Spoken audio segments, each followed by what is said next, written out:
It was already late in Lagos. Inside a modern tech office, the glow of laptop screens filled the room.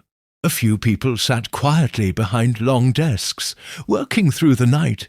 Tunde Okoye stepped out of his office, exchanged greetings with friends, and walked outside. It was a rainy evening, so he hurried toward the bus stop. Somewhere high above the clouds, inside a quiet business-class cabin, a young lady was coming home. Mara Williams held a framed picture of her dad. Her tears came slowly, silently.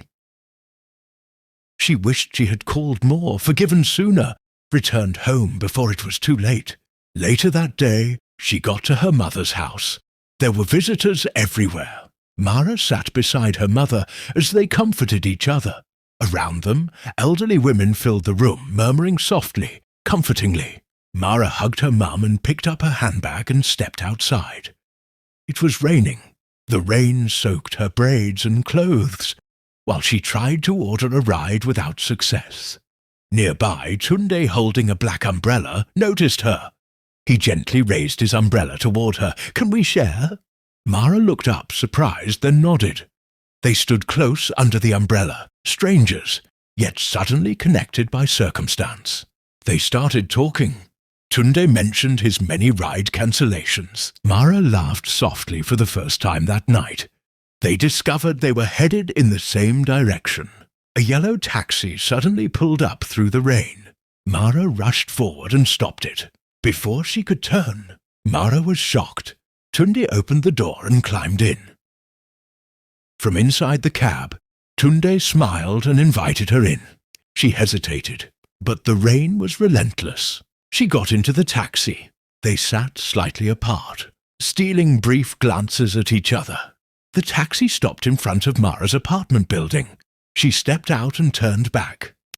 But the car was already pulling away, touched, confused, and oddly disappointed. Inside the apartment, warmth greeted her. Funke stood in the kitchen cooking. She turned, smiled, and pulled Mara into a tight hug. Mara finally let her guard down. She spoke of regret, of wishing she had forgiven her father sooner, of lost years. Her shoulders shook as she cried. Funke listened, held her, and reassured her gently.